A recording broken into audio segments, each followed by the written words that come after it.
एक विनम्र घर में अली एक किताब में डूब जाता है। उसके पन्नों में सांत्वना और ज्ञान की तलाश करता है। उसके पिता प्रवेश करते हैं। उनका चेहरा थकावट का एक कैनवास है, फिर भी उनकी आंखें स्नेह से नरम हो जाती हैं क्योंकि वे अपने बेटे को देखते हैं। अली, कड़ी मेहनत करते रहो, एक दिन तुम निश्चित रूप से सफल हो जाओगे। अली हार्दिक संकल्प के साथ जवाब देता है, मैं आपका नाम रोशन करूंगा बाबा।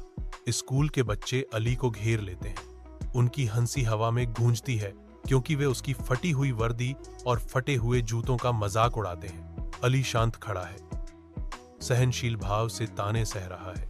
उसका दोस्त आता है, सांत्वना के शब्द पेश करता है। अली, वे जो कहते हैं उस पर ध्यान मत दो, तुम बहुत बुद्धिमान हो।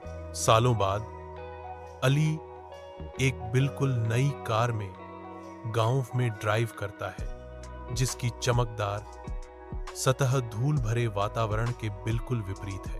ग्रामीण जमे हुए खड़े हैं, उनकी आंखें अविश्वास से फैली हुई हैं क्योंकि वही बच्चे जिन्होंने कभी उसका तिरस्कार किया था अब ईर्ष्या से देख रहे हैं। अली कार से बाहर निकलता है। उसका चेहरा शांत विजय से चमक रहा है क्योंकि वह अपने माता पिता के पास जाता है। यह सब आपकी प्रार्थनाओं और मेरी कड़ी मेहनत का परिणाम है।